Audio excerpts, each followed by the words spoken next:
la saga de ma collection de livres à colorier. Merci si vous continuez à regarder mes vidéos depuis tout ce temps.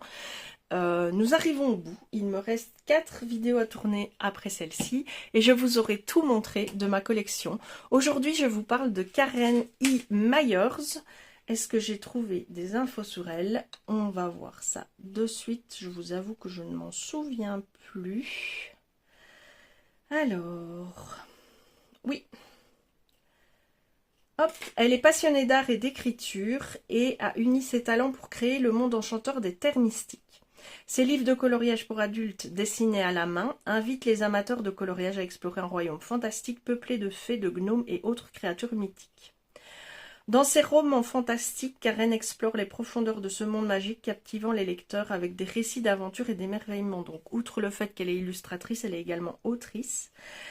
Karen vit paisiblement dans la campagne de Pennsylvanie avec son mari et ses chers compagnons canins. Elle puise son inspiration dans la beauté époustouflante de la nature, notamment dans les vastes jardins fleuris de son mari et dans les forêts luxuriantes, qui entourent sa maison. Désolée pour tous ces petits cafouillages de lecture. Alors, au début, pour cette illustratrice-là, j'ai acheté absolument tous ses livres. Ils se déclinent très souvent en 3 tomes. Les coloriages sont toujours en double dans ces livres. C'est du papier Amazon.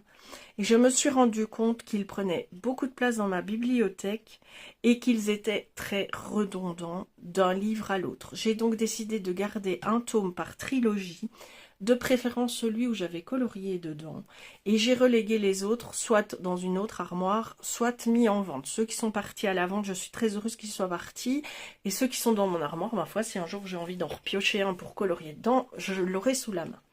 Je vous les montre non pas dans l'ordre chronologique, mais comme ils me viennent. Vous avez tout d'abord le Mystical Land of Ushana. Donc le livre, c'est déjà le tome 2.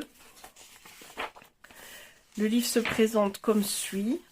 Voilà, vous avez toujours ce genre de contour autour de ces colos. Tout le temps, ils sont délimités. Ces coloriages sont faits à la main, non retravaillés avec un logiciel. Ça se voit dans la façon de faire le dessin. Je vous en ai déjà parlé pour Eri. Son environnement, ce qui me plaisait déjà énormément dans ces livres de coloriage quand j'ai commencé à les acheter, c'est qu'il n'y avait pas de personnages. Contrairement à ce qui est dit dans sa biographie, c'est bien peuplé de gnomes, de fées et tout, mais on ne les voit pas. On voit juste leur environnement. Et je trouvais ça très très novateur en fait, de ne pas avoir de personnages enchantés, mais juste le monde enchanté. Voilà. Chacun de ces colos contient le nom de l'endroit qu'elle dessine. C'est assez sombre et je trouve que l'ambiance est plutôt sombre. C'est pas quelque chose d'hyper festif. Je trouve, c'est mon point de vue et c'est ce qui me plaisait aussi. On n'avait pas du coloriage enfantin, tout mignon, propre, comme on peut avoir chez certains autres illustrateurs. Ici, c'était quelque chose de plutôt... Ça ne va pas à dire que c'est sombre, mais c'est pas hyper enthousiasmant. Vous voyez, quand je vois ces paysages, c'est pas, je trouve pas qu'on respire pas la beauté, pas du tout. Ça respire pas le bonheur et l'enchantement. Voilà. Comme quoi le monde enchanté n'est pas forcément fait que de bonheur, de plaisir, vous voyez, un royaume enchanté peut aussi être un peu sombre, avec de la magie un petit peu neutre, voire neutre négative. Et c'est ce qui me plaisait beaucoup, et ça me plaît toujours beaucoup, hein, attention, hein, vous voyez, c'est pas du tout enchanteur, même si c'est un colo de Noël et que ça s'appelle le passage de la nuit. Ça me plaît toujours beaucoup, mais c'était trop d'avoir chaque fois 3 tomes, parce que j'en ai gardé quand même 1, 2, 3, 4, 5, 6, donc c'était 6 fois 3, quoi. Et c'est toujours la même ambiance. Donc ce sont ces dessins-là à l'infini, en fait. Vous verrez, hein, je vais feuilleter avec vous les livres, vous vous en rendrez bien compte. Voici un colo que j'ai réalisé. Base de feutre à alcool retravaillée au crayon.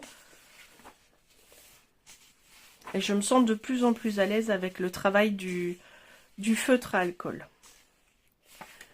Voilà la carte de son univers. Et on recommence la deuxième partie, vu que les colos sont en double. Ici, vous avez celui de Noël, et c'est également le book 2 que j'ai gardé, parce que j'ai fait ce colo dedans. Donc, je vous le montre.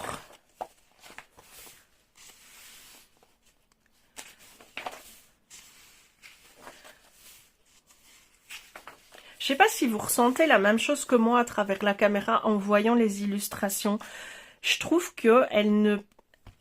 Je sais pas, je peux que répéter ce que je viens de vous dire, mais je trouve pas que ça respire l'enthousiasme, le bonheur, la sympathie. Ça ne... J'ai pas envie de mettre des couleurs de joie quand je vois ces colos-là. Je trouve qu'ils sont un petit peu... Comment on dit quand on a... un peu mélancolique. Voilà, je les trouve mélancoliques, ces colos. Enfin, ces illus. Oui, c'est vraiment le mot juste. Donc, vous voyez, la mélancolie, c'est pas vraiment la tristesse, c'est pas vraiment négatif, la mélancolie, mais c'est un peu le vague à l'âme, comme ça, la nostalgie, un petit peu, avec une petite pointe de regret, une toute petite, un tout petit soupçon de tristesse. Voilà, c'est ça, la mélancolie, pour moi. De nouveau, hein, ce n'est pas parole d'évangile, c'est parole d'Isabelle.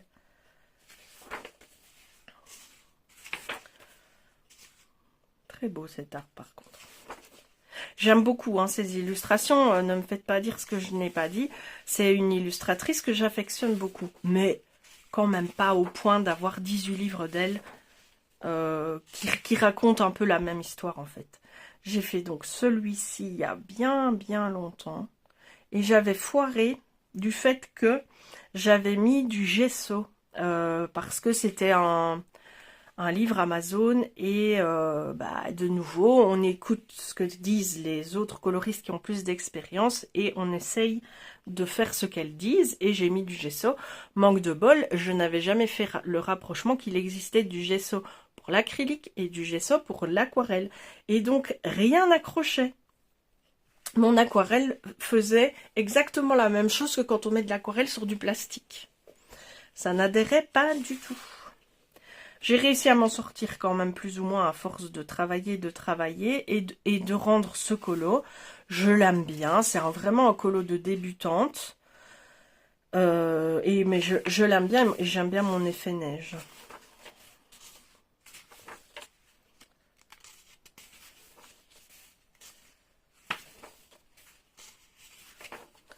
Et voilà la deuxième partie du livre. Hein. Comme je vous l'ai dit, tous ces colos sont en double, et c'est dans celui-ci, non, oui, si. Dans celui-ci, elle a carrément écrit le conte qu'elle nous offre ici au début, donc sa carte pour ses monts toujours, hein, elle nous montre souvent les cartes, mais ils sont souvent dans les tomes 1, et je me rends compte que j'ai rare... Pour l'instant, je vous ai montré que les tomes 2 chaque fois. Non, c'est carrément le tome 3 ici. Donc voilà. Et alors ici, je pense que c'est le premier où vont intervenir des personnages. Me semble-t-il, c'est celui du bord de mer. Et voilà, c'est la toute première fois où je voyais des personnages dans ces illustrations. Ici aussi, vous avez des personnages. Donc, est-ce que c'est elle qui a pris plus d'assurance? Je ne sais pas. Encore des personnages. Alors, ce genre de petits détails dans les dessins, voyez, sa petite lune là, qu'elle a fait, je trouve ça génial. Ça, c'est le genre de choses que j'apprécie énormément dans les illustrations.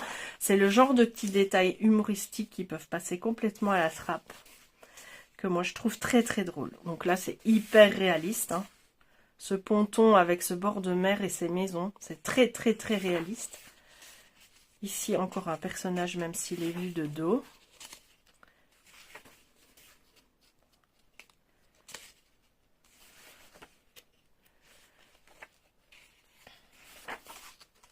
Vous voyez quand même que ce soit n'importe quel illustrateur que j'ai pu vous partager dans ces vidéos, au fil des livres, vous voyez que les traits changent.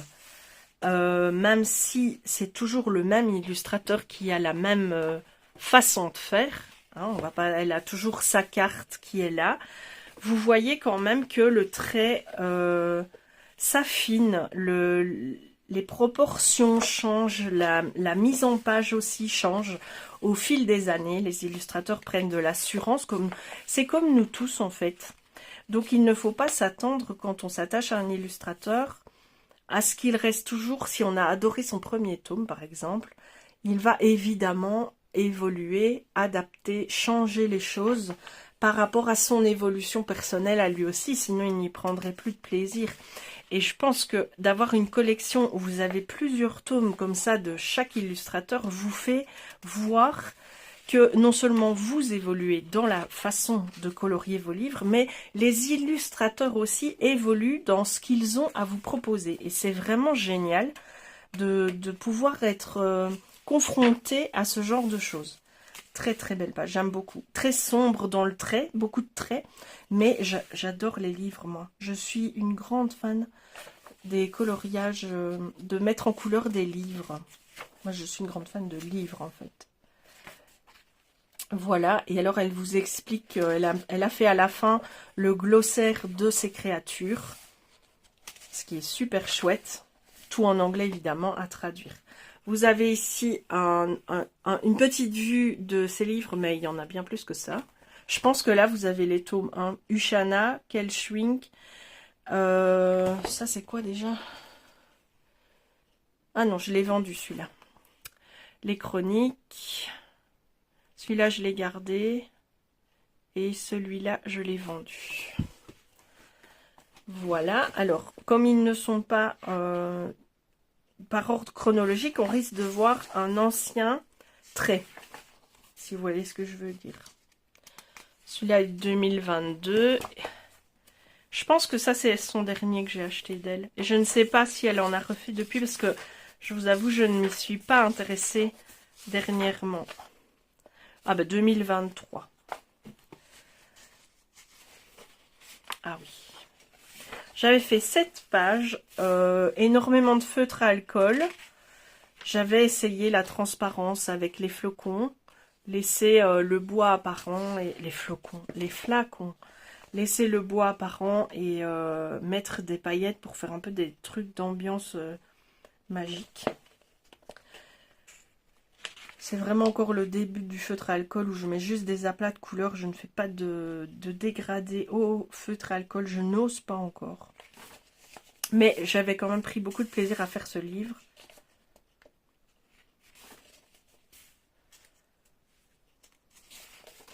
Alors c'est du papier Amazon. Donc si vous voulez, moi maintenant, si j'avais vraiment envie de faire un travail à l'aquarelle en mettant beaucoup d'eau et tout, j'hésite pas à scanner la page et à l'imprimer.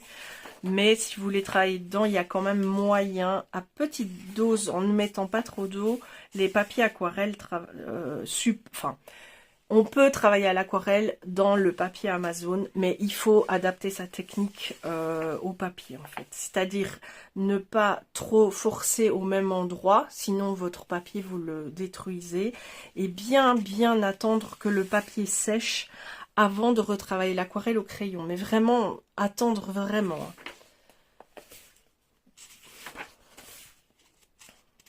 Mais c'est vrai que le feutre à alcool dans ce genre de livre est quand même plus facile, quoique. Hein, dans ce genre de page, moi perso, je n'utiliserai pas le feutre à alcool parce que ça fuse un peu et c'est beaucoup trop petit. Donc il y aurait du dépassement de traits, chose qui m'insupporte. Donc voilà, c'est...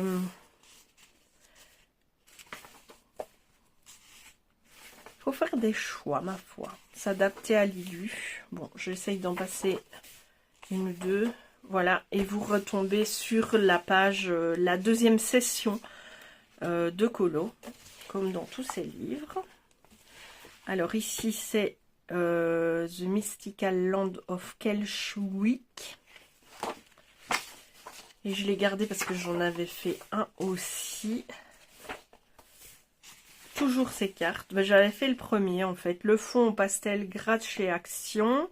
Feutre à alcool, mais vous voyez, hein, là, comme ça a fusé. Ça me... Alors quand on me dit oui, mais il faut pas aller jusqu'au bord du noir, je suis d'accord. Mais si je vais pas jusqu'au bord du noir, trop pas au bord du noir, c'est reste du blanc. c'est pas bien non plus. Je sais, je sais que je pinaille. Mais c'est... En fait, il faut bien savoir que le feutre à alcool se travaille sur un papier très particulier, qui n'est pas du tout ce genre de papier. J'en ai dans mes réserves de papier, j'en ai acheté, allez savoir pourquoi, parce que jamais je ne dessinerai du manga ou à main levée au feutre à alcool. Pourtant, j'ai le papier, je pourrais tester pour imprimer un dessin dessus, et ce papier fait que le papier n'absorbe pas le feutre. Vous voyez, même le feutre ne se transfère pas sur l'autre page. Ici, vous mettez un feutre à alcool là-dessus, c'est comme si vous mettiez un stylo sur un papier buvard. Ça veut dire que si vous laissez votre pointe de stylo sur un papier buvard, vous allez voir une tache qui s'agrandit, qui s'agrandit, qui s'agrandit, parce que le papier buvard est poreux et aspire, si vous voulez, l'encre de votre stylo et vide la cartouche. Si vous laissez tout le stylo aussi longtemps que vous le laisserez, l'encre se dévidera sur le papier buvard. Le feutre à alcool fait la même chose dans les livres à colorier. Il n'est pas fait pour être utilisé sur des papiers lambda, il y a un papier spécifique dédié. Alors oui, on se l'est approprié dans le colo et je ne juge absolument pas, je le fais moi-même aussi, mais le papier n'est pas adapté. Et c'est bien pour ça que les feutres s'usent assez vite, parce que quand on les utilise sur un papier non adapté au feutre à alcool, eh bien, on use le feutre 2-3 fois plus vite, suivant le type de papier. Au plus il va être poreux, au moins il va être lisse, au plus il va être texturé, vous voyez. Au plus votre feutre va se vider à l'utilisation. Donc, c'est pas une question de mauvaise utilisation, c'est pas une question de mauvaise qualité de feutre, ce qui peut jouer aussi évidemment, mais c'est aussi une question de qualité de papier. Ça, il faut le savoir. Le feutre à alcool n'est absolument pas fait pour colorier dans nos livres de base. Il faudrait un livre dédié feutre à alcool, mais ça n'existe pas encore à l'heure actuelle.